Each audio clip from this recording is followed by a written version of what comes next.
Sometimes we writers, I think we're really closet masochists. Our entire relationship with the past is full of ruptures. One of my guiding mantras is let nations die that humanity may survive. I once stood trial for allegedly holding up a radio station at gunpoint in defense of democracy. I believe war is a human problem and I'm a human being. You're quite right to say I got myself involved. My name is Wole Soyinka.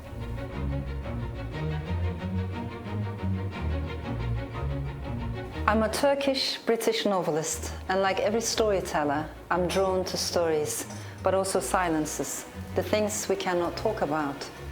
I have multiple attachments, just like all of us do. And multiple attachments means multiple stories. I am Elif Shafak.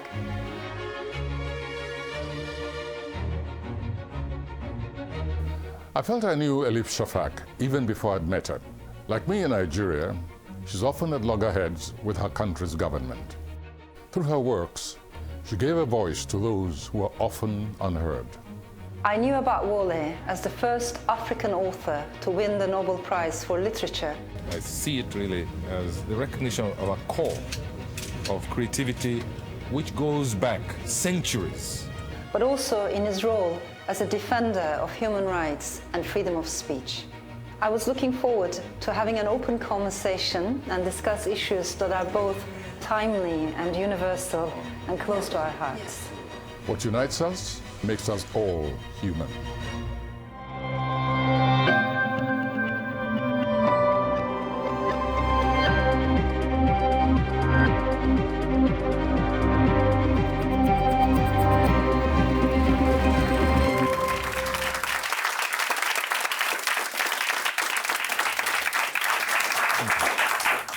Well, it's such an honor to share the same stage with you. You and I have been talking about the art of storytelling and what it means in today's polarized world. And I always thought, especially for authors, for storytellers who come from wounded democracies, such as Turkey, Nigeria, Egypt, Pakistan, Venezuela, Brazil, the list is so long and it's getting longer. I don't think as writers from such motherlands, we have the luxury of being non-political. We can't say, I'm only going to write my stories and not really think about what's happening outside the window. But one thing that draws my attention is, especially after the year 2016, I think more and more Western authors too began to feel maybe the urgency to speak up, because we've seen how country after country democracy can die, that history can go backwards. It doesn't always necessarily go forward. And you've, of course, spoken so powerfully and eloquently about the need to be vocal in our criticism and what happens to the human soul if we do not criticize tyranny. I'm very glad that we're starting with the very language of the storyteller. Let me use this opportunity to say that no writer is just a storyteller. Yeah. A storyteller is a historian, is a psychologist, is a philosopher, is a builder, is a creative person. So I'm very happy that we're identifying ourselves here tonight as storytellers. Yeah. You've started off on a very difficult, soul-searching subject, which is what is my responsibility as a writer? What is yours? I don't see any special responsibility for a writer beyond expanding the horizons of his or her community, of humanity in general. I know that I agree with you that some of us do not have that luxury, and I resent it. Yeah. I resent the fact that we are burdened by that weight of history. I resent that because there is something which existed before, let us say, the colonial experience. Yeah. It's kind of defining us as second-class humanity. And yet we know, you and I know, that yes, we do feel that we have to transcend a certain wrong positioning which has been given us by external forces. And then after that, after we chase them out, what happens? We get our internal colonizers. And then you have to fight these new ogres all over again to distort the history of our society, our past, in order to enthrone themselves permanently with our boots on our necks. I think that sometimes we writers, especially from the quote-unquote developing world, third world, Africa, I think we're really closet masochists. You know, we love to take on this burden. I see no other explanation for it. Well, it is quite irrational, I agree. But also perhaps, of course, as storytellers, we chase stories, we chase words, but I equally believe we are drawn to silences, the things we can not talk about easily in a society at a given time. And that includes taboos, political taboos, cultural taboos, sexual taboos. Just to be able to ask, why is it that we can't talk about this issue? It is important for writers to ask questions, not try to guide the answers. I was intrigued by what you said, and it did resonate with me, because I often think Turkey has collective amnesia. Our entire relationship with the past is full of ruptures. And because of that vacuum, now it's being filled with either ultranationalistic interpretations of history or religious interpretations of history, where you can't talk about the complexity of history. And if you want to draw attention to that, you can easily be labeled as a traitor, as a betrayer. Yeah. You know, just the cognitive flexibility to ask, how would I feel had I been a minority member in that period, for instance? Just to focus on individuals is very difficult because the official history has no human beings in it. Being a novelist in a country like Turkey is a bit like being slapped on the one cheek and being kissed on the other cheek at the same time. And I'm saying this because clearly these are lands where words are heavy. So every writer, every journalist, anyone who deals with words knows that because of something you write, you might easily get into trouble. But on the other hand, perhaps paradoxically, in countries where words are not that easily written, pronounced, maybe they matter even more. I watched a film, decades ago, and as you were speaking, it just flashed across my mind. It had to do with the colonization of the Americas. It depicted a native Indian village. And in that village, there was an obviously gay individual who lived in a hut and who related more with women, and it was accepted like that in the community. And there it was. And now on that same continent, probably in that same part of the world, you have those who are, who are saying that, in fact, this is a sin.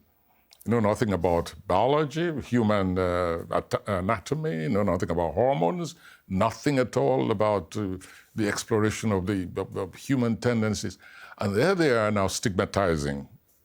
And this is where the writer, I believe, especially in the so-called settled societies, the writer has a special responsibility, at least has the tools to rewrite the historic conception, just like that filmmaker who obviously deliberately inserted this kind of domestic scene.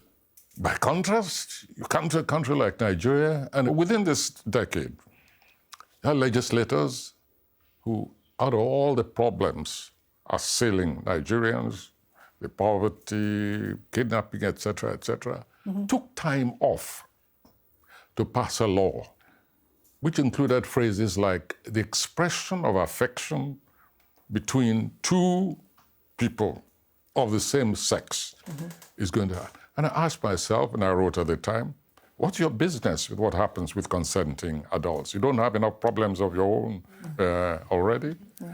And so you have the politicians, for their own purpose or the other, rewriting, sort of imposing their own newly acquired prejudices, deliberate distortions of humanity in the name of progress. They do rewrite so many things. They do rewrite history, religion, and also law. They pass the laws. When I look at Turkey in particular, Of course, there are so many women who are very vocal and strong in all areas of life, from academia to medicine to the business world. But there's one field in which women are very few in numbers, and that's politics. Yeah. Mostly dominated by very conservative, very religious men. One of the laws that they recently tried to pass actually involved reducing the sentence of rapists if they agree to marry their underage victims. Because according to their mentality, in a way, the rapist is doing a favor to the family. You know, all they care about is this concept of honor. And of course, there was a huge backlash from the society, and then they took it back. But the reason why I'm mentioning is this: we need women to support each other. We need a very strong women's movement that goes hand in hand with minorities, with LGBT rights. We need a strong civil society. When society is divided, when women are divided, especially, I think the only thing that benefits from that is patriarchy itself. And I am concerned because earlier we talked about how country after country we've seen a decline of democracy, an erosion of democracy. And I think whenever there's more nationalism, there's more religious fundamentalism, there's also an increase in sexism, there's also an increase in homophobia. All of these things are related. We've touched tangentially now on the issue of power. Yeah. And we writers deal with fiction, with history, and so on. In your view, what are politicians more afraid of, history or fiction? And let me tell you the reason why I ask this. Because I come from a society where we discovered quite, I think, not so long ago, that history had been taken off the curriculum. Yeah.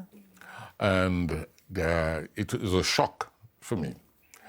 And so I asked myself, well, they haven't been able to destroy fiction, but they had history at their disposal.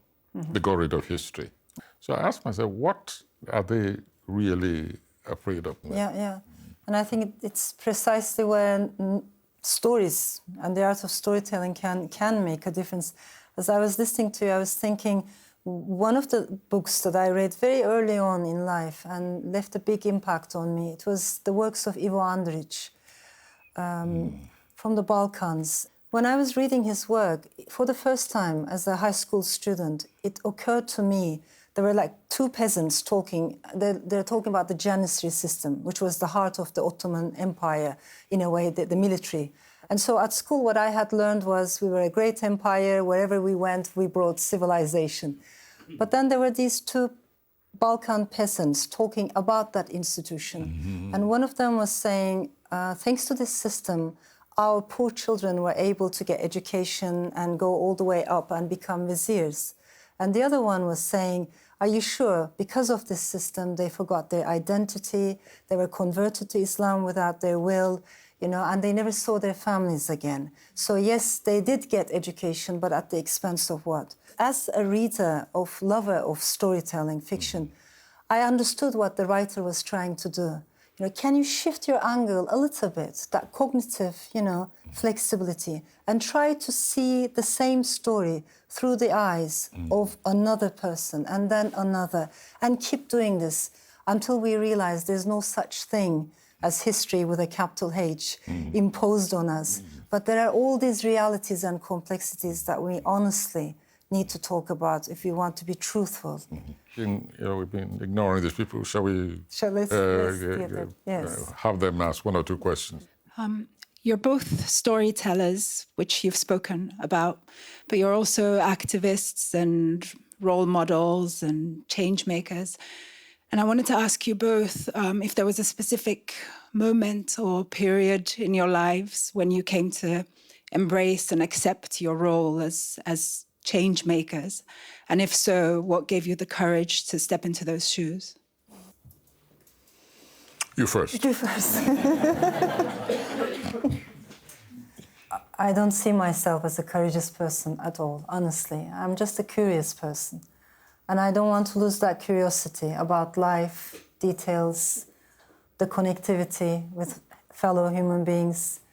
Maybe maybe it goes all the way back to my childhood, because I realize when I look back, there were so many times when I felt like the other myself, you know, a bit like insider, outsider, kind of clinging to the edge, trying to belong.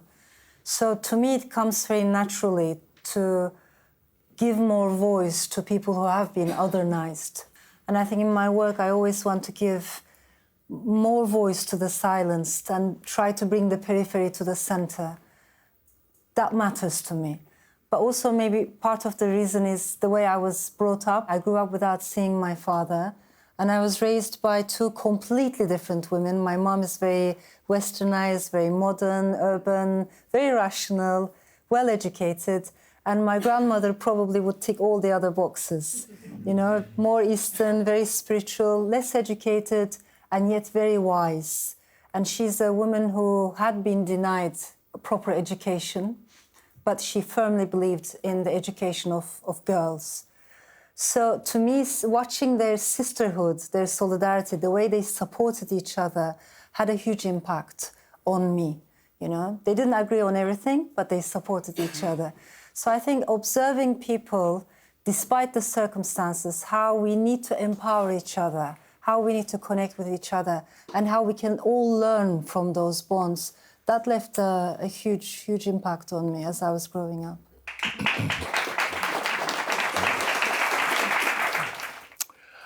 Yep, I told our hosts this morning, I said, don't worry, I know her. No. Said, I know her already. Don't worry, we'll have a good conversation. I know her. And reading about her, I just saw myself also, the ability, the temperament of being affected by one's environment, you know, one way or the other, for good or evil. In a few days, I'm going back to Nigeria. And believe me, right up to the time I get on that plane, ask myself, what on earth are you going back to that blasted country for?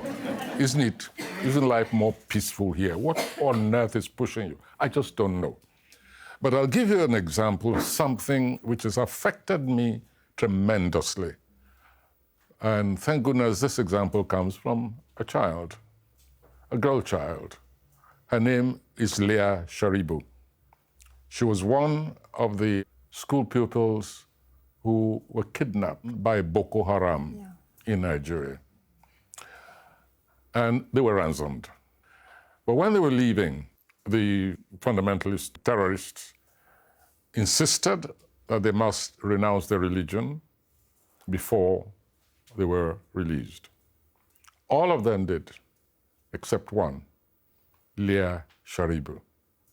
And I asked myself, what was it that impelled the child to say no? Like Nelson Mandela did when he was given conditional release. She was between 14 and 15. Said at that age, you know, longing for freedom, longing for environment, familiar environment, what was it that pushed a girl to say no and stayed behind? And she was kept behind. She's still a prisoner till today. I think it's the same impulse that drives us as writers and activists, that something intolerable, unacceptable in our environment, and we just have to say no. It's something which has agitated me so much that I've written a long poem to her.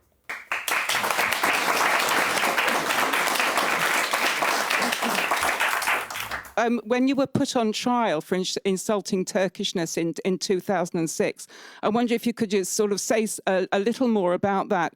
And also, I'm particularly interested in what you wrote when you were acquitted. You felt that the trial was an uprising against authoritarianism, so you had some hope for Turkey at that point.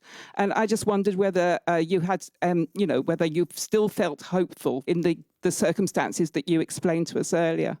Turkey's such a complex country. It doesn't, I don't think it can be simplified. No country can, of course. But it harbors so many conflicts. And this government has been in power for such a long time. And when they came to power, a bit like in Hungary, they came to power with lots of promises of reform, including supporting Turkey's EU membership, peace process with minorities, with Kurds, with Armenians, making a new constitution that would be more liberal, more pluralistic. So the first years were shaped by that narrative. And today, I'm very sad to say this, but Turkey has become the world's leading jailer of journalists, surpassing even China's sad record.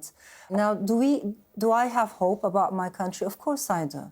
And I also know that the government and the people are not the same thing.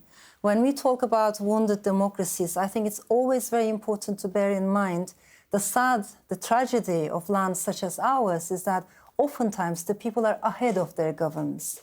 And yet, we don't hear their voices. We don't hear the complexity of the civil society. That's why I think it's very important to be very vocal and clear when it comes to criticizing authoritarian governments and bringing up issues on human rights and freedom of speech. Especially, these are not negotiable issues, postponable issues. We need to be very loyal to defending human rights, but at the same time connect with the people, connect with minorities in that society, the women in that society, the youth in that society, and never to isolate the people. Hi, this is a question for Mr. Soyinka. I read that in the 1960s, you held a radio station at a gunpoint for electoral fraud. I was wondering, where do you draw the line in terms of political protest? First of all, are you saying you don't believe in Nigerian justice? I was acquitted in court. And here you are accusing me again. After I've been acquitted by what am I supposed to do next just to satisfy everybody? I'm innocent. I think all of us, whether we like it or not, we develop, especially in circumstances like ours, we develop a philosophy of violence. It's always a very personal one. It's inner conviction, inner restlessness, the desire to be at peace with yourself. You cannot sit down and say you're writing a poem when next door somebody is being raped or violated in some way. You put down that pen. You can write about it afterwards, but you know you're compelled to take action at that point, or you cease to be a human being.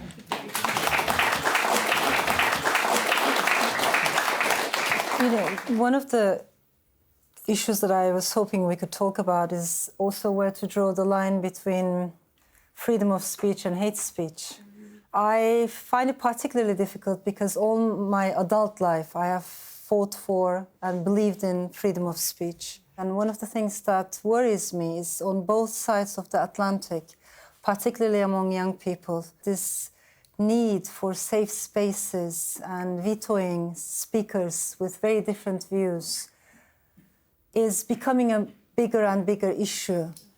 And I am worried that if we're only surrounded by people who think like us, vote like us, dress up like us, that's a very narcissistic existence. So I think the point where I draw a line is the kind of hate speech that incites violence, that targets minorities, people who are in a vulnerable position, that is something else. But other than that, I want to have multiple opinions, discussions, open spaces, and especially to hear the voices of people whose voices have been denied so far.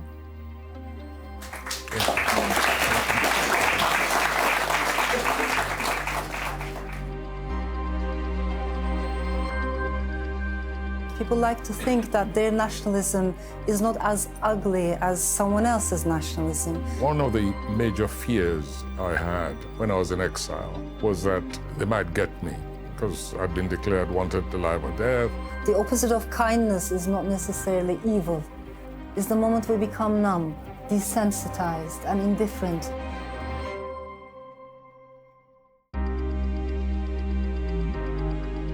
Being a novelist in a country like Turkey is a bit like being slapped on the one cheek and being kissed on the other cheek at the same time. No writer is just a storyteller. Yeah. A storyteller is a historian, is a psychologist, is a philosopher. When societies are deeply polarized, the only people who benefit from that are the populist demagogues. The issue of identity is one which we must admit, it applies not just to writers, of course. It's, in fact, it's at the heart of the sort of dilemma, nationalist dilemma, which plagues Europe. The issue of identity has seems to have become a critical issue generally in the world. And yet, there are human beings who transcend, not always in a positive way, the nation. For instance, certain religions, certain religionists feel that they owe more and that their identity should be seized and related to, through their religion. Ultimately, a writer like myself, especially, who draws so much from his society, and of course, who's a global wanderer, ask myself periodically, oh, I know how I seize myself, my self-seizure, I know what that is. But what really am I to the other? Am I defined by nation or what? What's your response as, I think, an even more peripatetic writer than I am, I suspect? How do you seize identity? How do you see it in your work? You know, it's a question that matters a lot to me, because I do not think that we have to have a monolithic identity, despite what they say to us. There's a lot of pressure on so many of us to belong into one single box and stay in that box. You know, are you a Muslim? Just be a Muslim. Are you this? Just be that and stay there forever. But I think as human beings, we have multiple belongings. And it's worth fighting for that multiplicity. When I look at myself, I realize very clearly, of course, I'm very attached to Istanbul, and I carry it with me wherever I go. But I'm also very attached to the Aegean, the Balkans.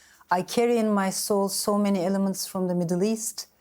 I'm a European by birth, by choice, the values that I share. Over the years, I became a Londoner, a British citizen. And despite what our politicians say today, I think I would like to think of myself as a world citizen and a global soul. Why can't I be multiple things? People like to think that their nationalism is not as ugly as someone else's nationalism, that their nationalism is actually the right type of nationalism, that it's a civilized nationalism. And I don't believe in that. I think the core of nationalism is quite ugly. It is divisive. It is based on a distinction between us versus them, and the assumption that us is somehow better than them. And it takes one financial crisis or it takes one political crisis for that core to surface. Mm-hmm. So when I say that, I do make a distinction between loving your country, loving your culture, being attached emotionally. These are beautiful feelings. As an author, every time, I have written a book in Turkey, people said, oh, she wrote a book about Armenians, then she must be a secret Armenian. Then I wrote another book, let's say, another story, they say, oh, she must be a secret Jew. She must be a secret Kurd. Because all these conspiracy theories in places where there is no democracy.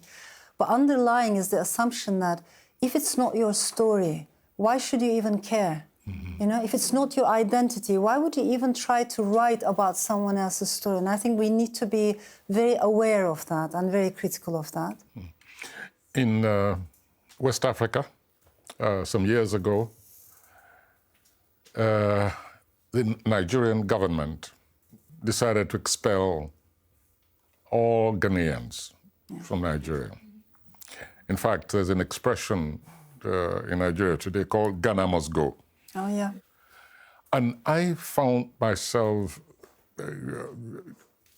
personally violated. I felt that a violation had taken place on my behalf, in my name. Yeah. And I found it very repugnant. In fact, in my university, my department became a kind of refuge. And I defied anyone to come and touch them while I was there. Yeah. Because I could not understand why there should be such a distinction amounting to the right of expulsion between them and me. And we've had that experience all over the continent. As soon as there's a slight problem created by misgovernance, mismanagement of economy, the immediate impulse is to look for scapegoats. And of course, the first line scapegoats are those who are quote unquote foreigners. Yeah. And of course, see what's been happening in South Africa.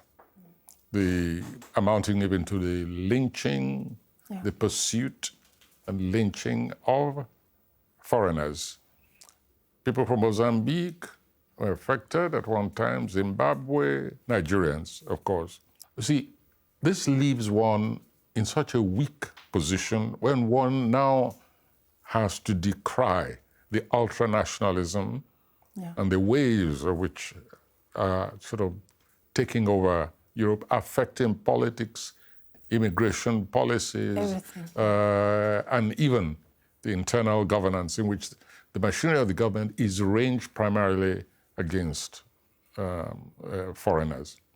One of my sort of guiding mantras is let nations die that humanity may survive. The problem I have is I don't know what will take its place. Nations have become so long in the tooth that you need a real expert dentist to correct the jaws. But the odd thing is, it is as if we have no memory, as if we have forgotten. And I'm not talking about history that took place long time ago. And that affects everything. There is a complacency as well. I observe this a lot, as if some parts of the world were more solid lands, more safe and steady. You really didn't have to worry about democracy in those countries. Mostly the Western world was seen in this way. You really didn't have to worry about human rights or freedom of speech or women's rights or minority rights. You would have to think about these issues in liquid lands outside the Western world. And I think after the year 2016, that perception has been shattered to pieces. But still, there is this assumption that some countries are inoculated against the rise of far right. Germany was thought to be one of those countries because people thought after experiencing the horrors of fascism, people would never make the same mistake ever again.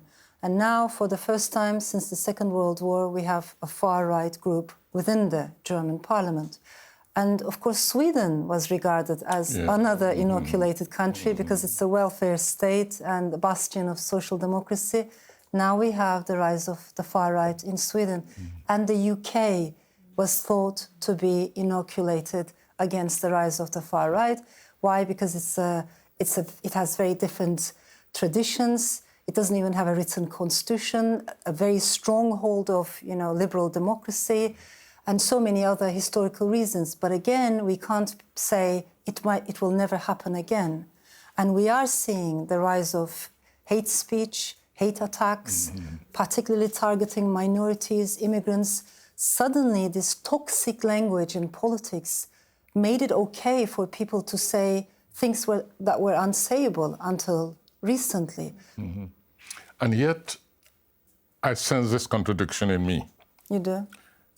Such as, for instance, on the African continent, I feel closer to the Africans in the diaspora than I feel to the Maghreb region in North Africa.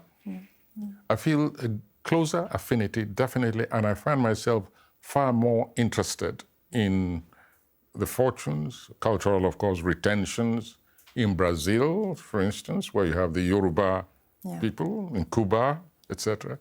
I know I have a kind of visceral connection, even in sports. I must confess, I'm a racist when it comes to sport.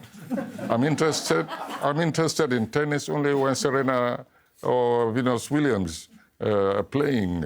Or golf, I don't care for golf, but anytime I hear Tiger Woods' name, I want to know how he's getting on. so that is there. Yeah. And I'm wondering whether we shouldn't be thinking more in terms of cultural blocks. But definitely, I confess to that contradiction in me. Is it a contradiction? I think it's beautiful to feel that kind of attachment, emotional belongings. I don't associate that with, nationalistic way of thinking or any more reductionist way of thinking. To the opposite, I find it important that we feel those emotional attachments. That's why I insist on making a maybe distinction between patriotism and nationalism. I think patriotism is way too important to leave to the nationalists. I also think faith, for instance, is way too important to leave to the religious. I think politics is way too important to leave to career politicians. And I'm curious about your views on language too. How does it feel to write in English? And did you get any reaction? Because I did get a lot of reaction I do write in both English and Turkish, but more and more I write in English. And it's difficult to explain this to people sometimes who only think in nationalistic terms, because for them it's always an either-or choice. So if you write in English, it means you have abandoned your essence, your mother tongue. And yet I think this is the age in which so many of us dream in more than one language. And so when I look at my writing, I realize if I'm writing about melancholy, sadness, longing, I find it easier to express these things in Turkish. But humor, irony in particular, and satire is much easier in English. Yeah.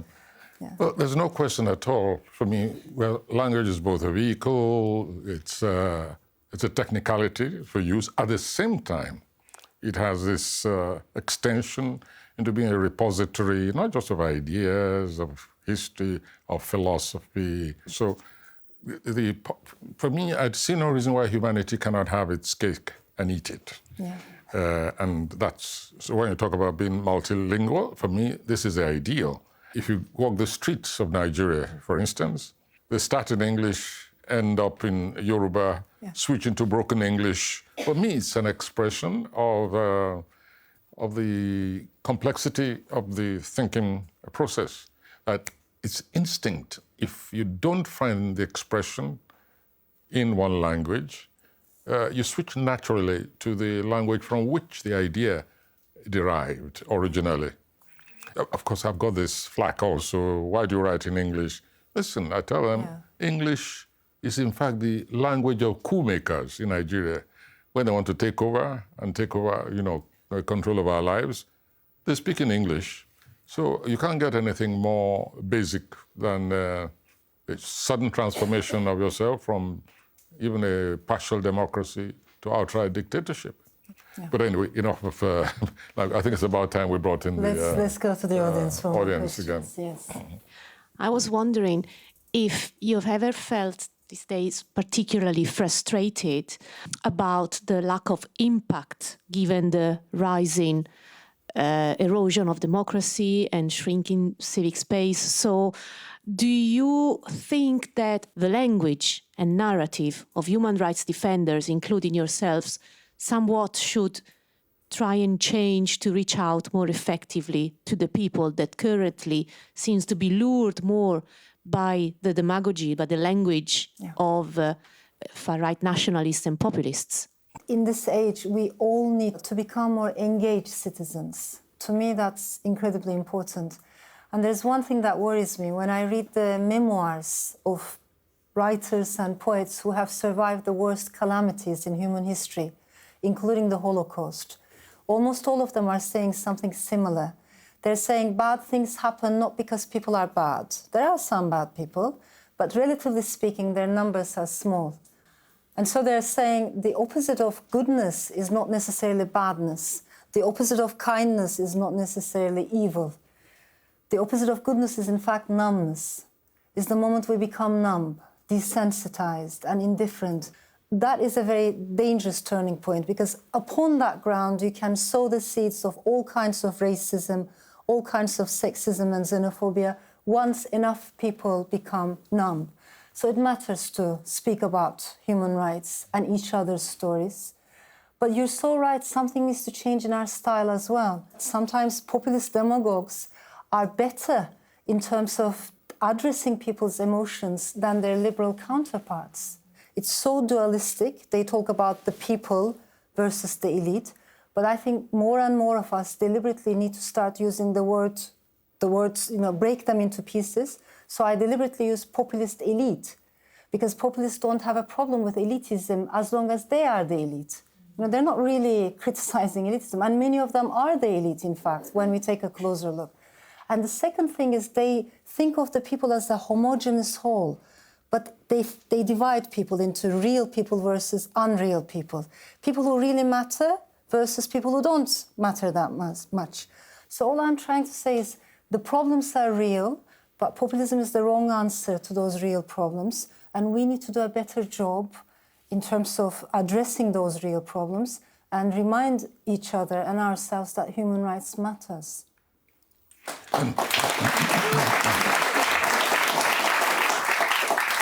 I wanted to ask you both about your periods of exile when you've been unable to return to Nigeria or to Turkey for your own safety, but yet you continued to write about these places.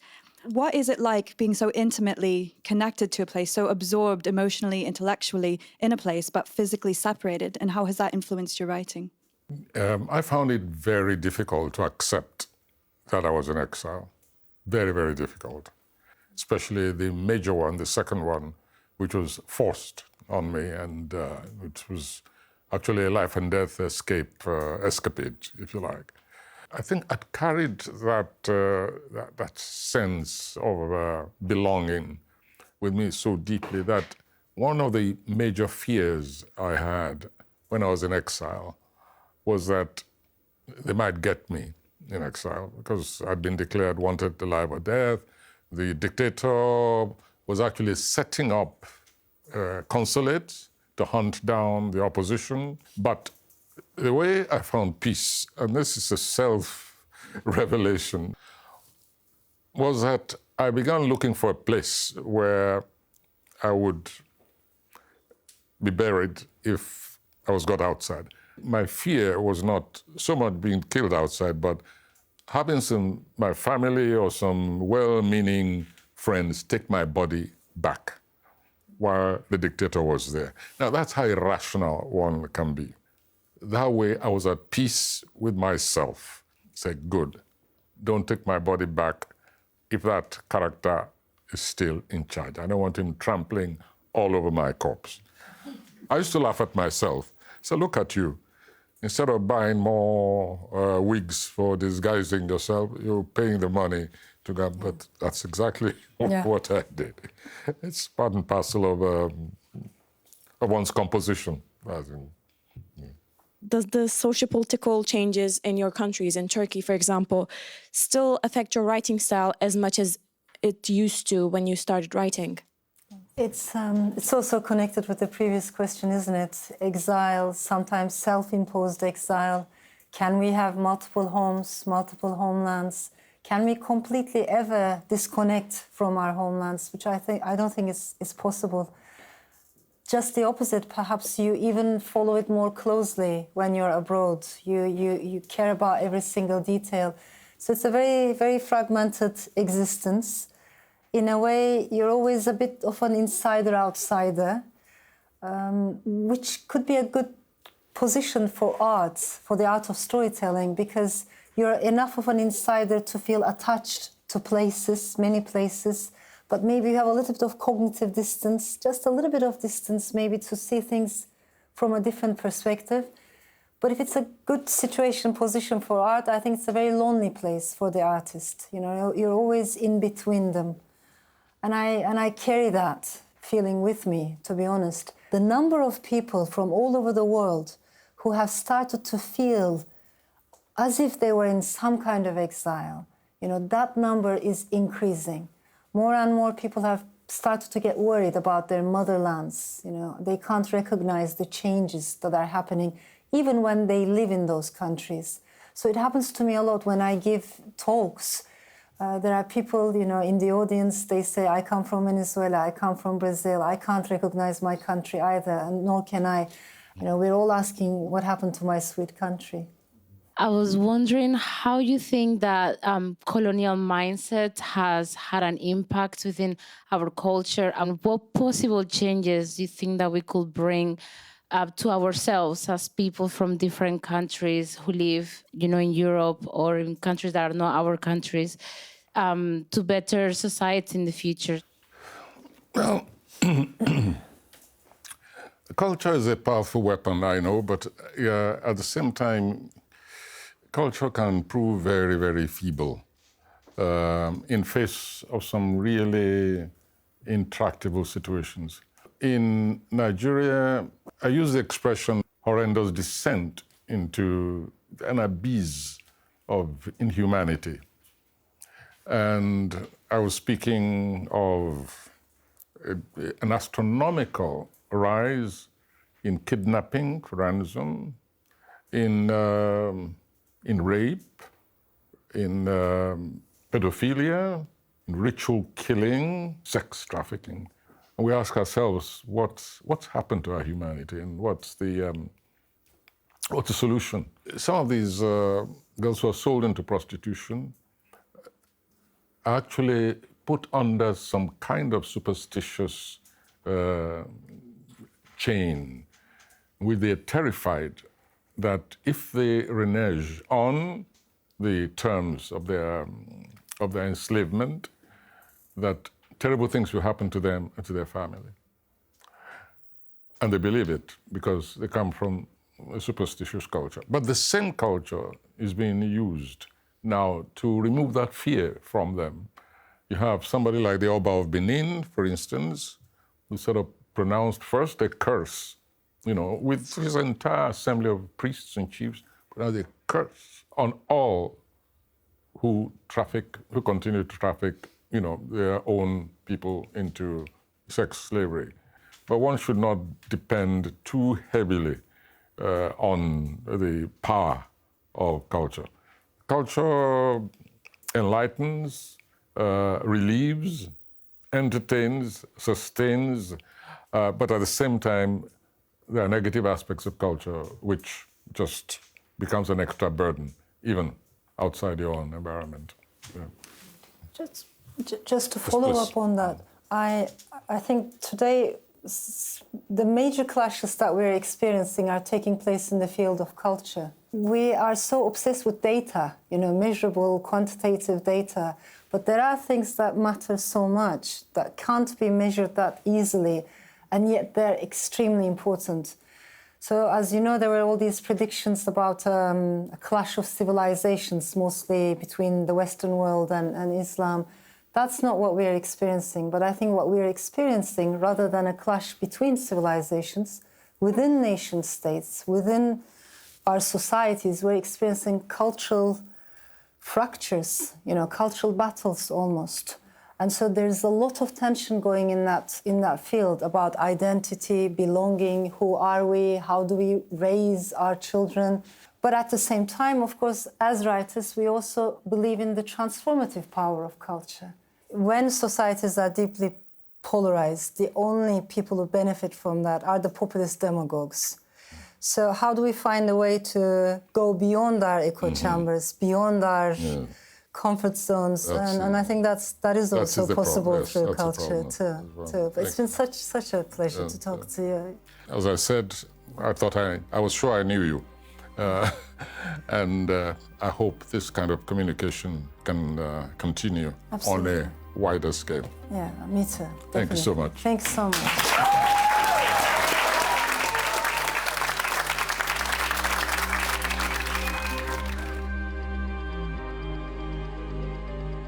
You can't really make reparations for something as monumentally horrific as slavery.